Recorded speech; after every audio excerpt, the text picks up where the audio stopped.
سيداتي انساتي سادتي، اهلا بكم في تلفزيون عسيلي. الحلقه فاتت وقفنا في الكلام عن الايجو، عن الانا بتاعت حضرتك وحضرتي، على ان السر الاكبر بتاع الانا بتاعك انك ما تفقسش السر بتاعه، ان هو لما انت تقول انا بيبقى هو اللي بيتكلم ولا انت فعلا اللي بتتكلم. تعال نتخيل الموضوع بتاع، احنا جبنا سيره ان في طرق كتير يعني الناس بتتكلم عنها عن التعامل مع الانا، وازاي في ناس بتقول نسحقه، وناس بتقول نموته، وناس بتقول ننيمه، وناس تقول نبوشه، ولكن اهم حاجه في الموضوع ان احنا عايزين نتحكم في حياتنا اقل. تعال نتخيل ان انت حضرتك مثلا انت في حياتك كده عباره عن انت رايح مشوار كده، رايح مشوار راكب عربيه.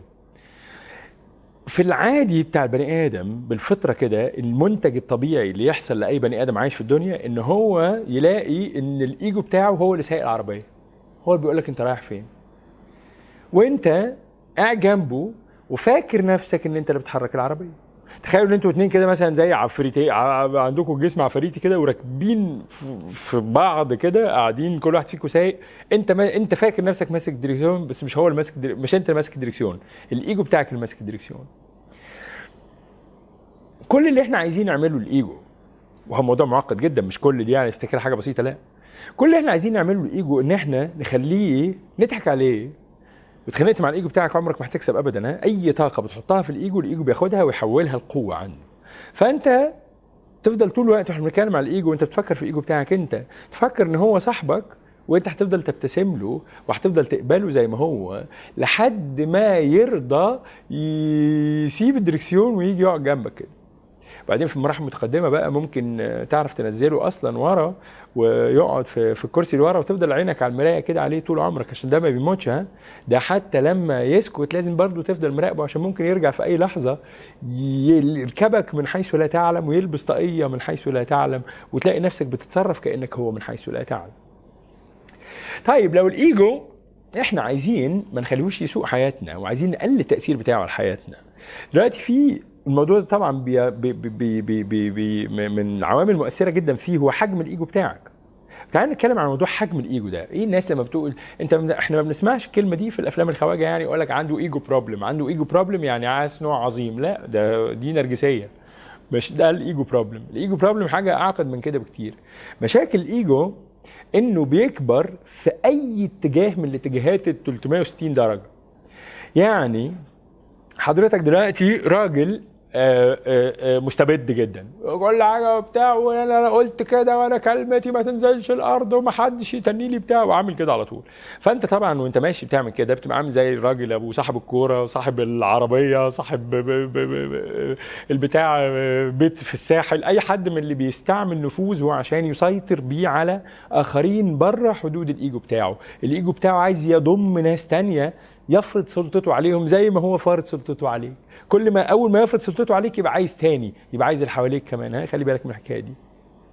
مش الراجل ده بس اللي الايجو بتاعه كبير، لان انت وانت عايش مثلا مع مراتك انت عمال بقى تديها في اوامر وتقول لها بقول لك ايه وانا مش عارف ايه وانا الست ايه، وانت متعلم الموضوع بتاع الست ده من الثقافه بتاعتنا دي، وشايف الست كائن يعني اقل منك، وعمال الايجو بتاعك يكبر عليها. هي عشان تعرف تعيش مع الراجل ده طول العمر، طول السنين اللي بتعيشها معاه، هي كمان الايجو بتاعها بيكبر، بس بيكبر في ناحيه فين؟ في ناحيه بقى انا ضحيه. كل فعل زي في الطبيعه كده، زي ما كل فعل له رد فعل مضاد له في الاتجاه ومساوي في القوه، انت هتكبر الايجو عليا، انا هكبر الايجو عليك، بس كده. انا الايجو بتاعي هيفضل يقول انا ضحيه انا ضحيه انا ضحيه، انا بضحي عشان العيال، انا بضحي عشان استقرار الاسره، انا بضحي عشان محسن، اي حاجه. عمره، خلي بالك، عمره ما هيقول لها انت خايفه، انت جبانه، انت واقعه تحت سيطره راجل مفتري ومستبد وما بيحبكيش ومش حنين عليكي ابدا. هيقول لها الكلام اللي احنا بنقوله ده عشان يخلي شكلها قدام نفسها كويس، ويخبي الحقيقه اللي هي من جوه ذات نفسها عارفاها كويس. طيب معنى كده ان الست، احنا يعني الست دي عشان تعيش مع الراجل ده ابو ايجو كبير قوي العظيم المنفوش اللي بكوعين ده، لازم هي كمان الايجو بتاعها يبقى كبير. يعني دي كمان يبقى الايجو بتاعها هو اللي سايق العربيه بتاعتها. يعني دي تبقى زي ده بالظبط. افتكر كمان كويس ان الايجو ممكن يتبدل. يعني بيحصل كتير ان يبقى في حد اهو عنده ايجو كبير بيقهر حد، فهو بيقهر الحد ده اضطر يعمل ايجو كبير يفهمه ان هو ضحية عشان يقدر يستحمل التسلط اللي من هنا. لما ده يبقى عنده حد يمارس قصاده انه دور الضحية، يروح ده يتحول الى المفتري على الضحية. اتفرج بقى على اللي بيحصل في اطفال الشوارع، اللي بيتعرض لظلم فيبقى ظالم بعدين، اللي بيتعرض لقمع الكبت فيبقى قامع كابت بعدين. تأمل الحكاية دي وانت بتتفرج على الايجو بيشتغل ازاي بينقل الطاقية. الايجو كمان في الحته دي، يعني عايز ارسم لكم مشهد كده للايجو وهو بيتصرف. الايجو مثلا دلوقتي بتاعك عامل لك لقاك في موقف ما، انت دلوقتي بقول لك ايه يا معلم، اللي يمشي جنب الحيط هو اللي هيعيش في الزمان ده، اللي يتكلم ده هيروح فيها.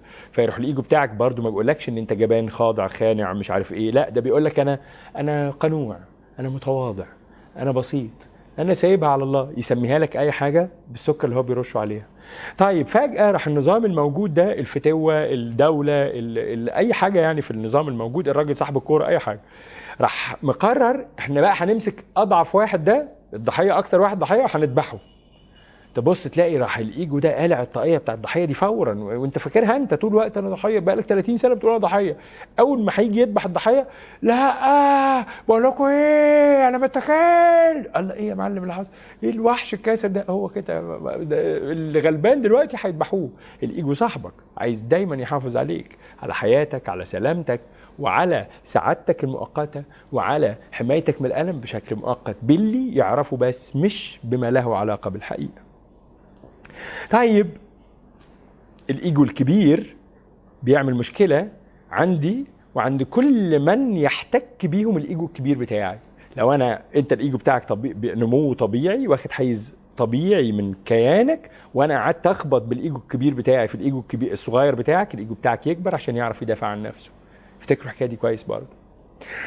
طيب تعالوا نروح عند الراجل.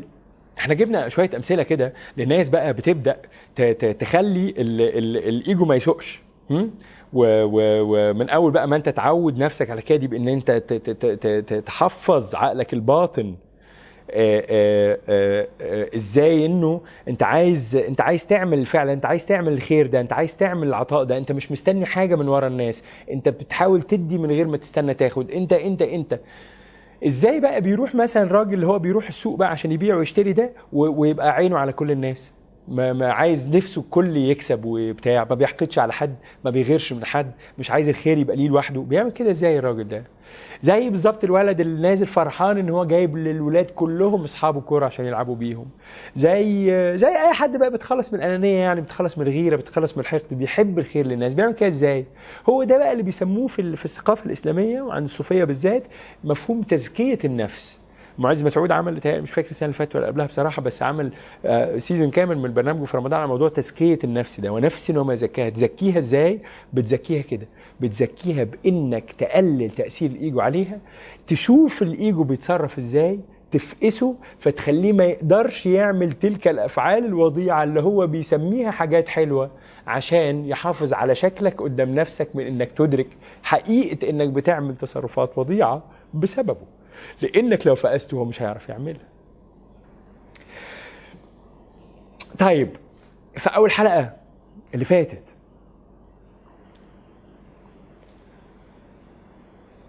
قلت لكم بدانا واحنا بنتكلم رحلتنا في الايجو دي، وانا قلت لكم انا هقول لكم الموضوع ده في اخر الحلقه اللي فاتت، بس هو ما حصلش نصيب، يعني هو كان لازم يتاخر شويه. البني ادم بيتولد وهو قبل ما يتولد وهو في رحم امه بيبقى متصل بالكون، متصل بالله، ما يعرفش حاجه تانية، ما يعرفش نفسه اصلا، ما عندوش انا، لسه قاعد مغمض جوه الميه جوه بطن الام، مش عارف اصلا ان هو حاجه مختلفه غير الاصوات، شويه الاصوات اللي هو سامعها دي وشويه الذبذبه اللي هو حاسس بيها دي، هو ده الكون كله بالنسبه له. وبعدين لما يتولد الايجو بتاعه يكبر لحد ما يكبر قوي قوي، لحد ما هو يحاول يضطر انه لو عايز يزكي نفسه يدخل يقلل تأثيره على حياته ويبوشه ويقبله ويطبطب عليه لحد ما ينام الوحش الكاسر ده، عشان يعرف يدرك حقيقة ذاته. هو ليه الحكاية دي صعبة قوي كده؟ وليه ربنا ما خلاناش على طول كده ذوات عايشه في الدنيا؟ روح، مش انا روح، مش انا ذات. طب ما انا ما ابقى ذات ليه الحكايه دي كلها؟ الحكايه دي كلها عشان وربنا على فكره طبعا ده تصورات تسمعوا دلوقتي، تسمعوا صوت راسي انا، صوت الانا بتاعي على مش انا، ولا من الحاجات دي ما اعتقدش انها بتيجي من عند انا يعني.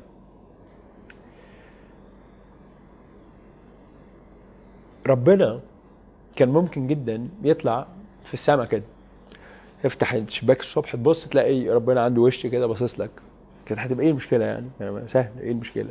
المشكله ان انت كنت مش هتعرف تعيش التجربه بتاعت الحياه دي، ما كانتش هتحصل. ربنا انت دلوقتي انت بتقول انت فاهم، انت واعي ان ربنا شايفك، بس انت مش فاهم تاثير ان ربنا يبقى شايفك وانت شايفه وهو شايفك عامل ازاي. عقلنا ده اللي عندنا دلوقتي ما يقدرش يدرك الحكايه دي، بس ربنا اراد كده زي ما انا برضو بشوف في الدنيا دي ان البحث عنه يبقى محتاج مجهود.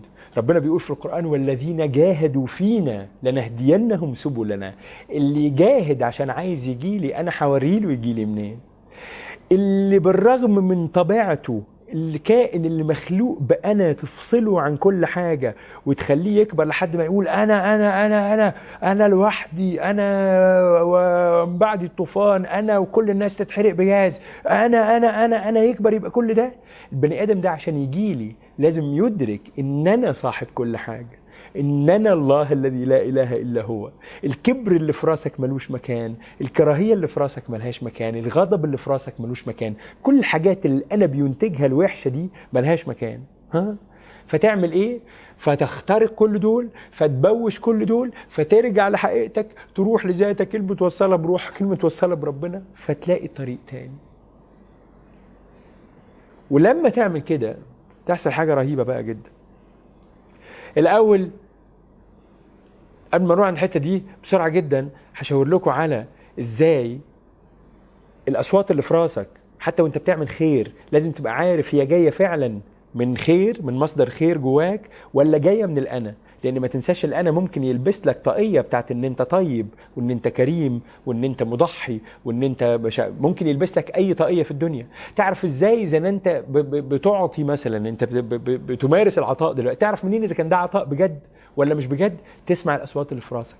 وأنا بدي حب بقى من أول الحب والابتسامة والسلام والحاجات الحلوة كلها اللي في الدنيا، وانت بتديها انت سعيد انك بتديها، زي الجدع بتاع الكورة وزي الراجل اللي في السوق كده، سعيد انك بتدي من عندك.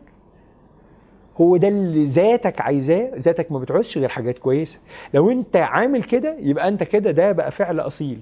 لو انت بتدي لقيت في راسك اصوات من بتاعك، بس ما هو برضو الراجل ده ينفعنا في حاجة، ما هو الراجل ده اصلا عنده المحل اللي على اول الشارع، ما هو اي بقى نوع من انواع المصالح، اي نوع من انواع الغيرة، اي انت هتعرفهم، انت عارفهم كلنا عارفينهم. انت هتعرف كويس الاصوات دي لما تيجي في راسك. لما تيجي الاصوات دي في راسك اعرف ان دلوقتي ده مش فعل اصيل، ده الايجو بتاعك لابس طاقية انك كريم او معطاء او.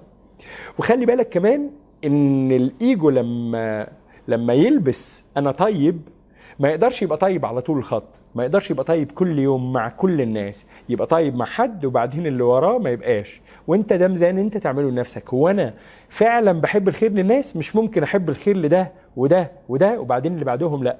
حيث ان معجزه الايجو هنا اللي برضو بتصور انها بتحصل، خلي بالكم كل دي يعني تتفرجوا على فيلم في راسي دلوقتي.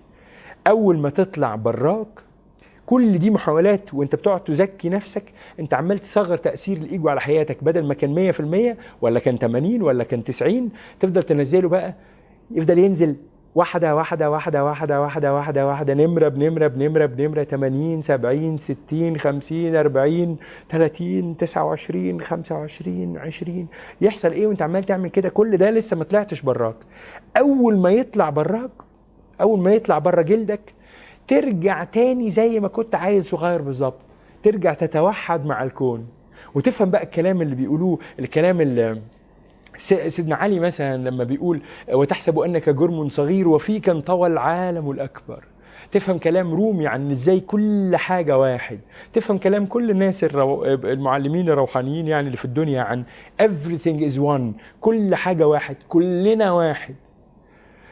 بعدين بتأمل في الحكاية دي بصراحة جالي صورة كده انه احنا كلنا واحد، عشان من الله في كل واحد فينا، في كل حاجة مخلوقة في الكون جزء من الله. الروح، الروح اللي جايه لك دي، الكبس اللي جاي لك من السماء، هو ده اللي بيخليك واحد مع كل الكون. وما تنسوش ان اصلا كل الرحله دي احنا ماشيين عليه، احنا ماشيين عشان احنا دايما فاكرين ان انت ماشي عشان توصل عند مصدر كل حاجه ومقال كل حاجه، الله رب العالمين. فلو ده باش، ده تصورات برضه انا لسه ما جربتش، لو ده باش وبقى كل الكون حاجه واحده، وبقى كل الناس حاجه واحده، وبقت كل الاشياء حاجه واحده، وبقت كل حاجه متوصله بربنا، تخيلوا البني ادم ده اللي بيمر بالتجربه دي بيعمل ازاي. هو ده بقى بيوصل للنيرفانا والسعاده، ويوصل لله، ويوصل للجنه وهو عايش على الارض هنا.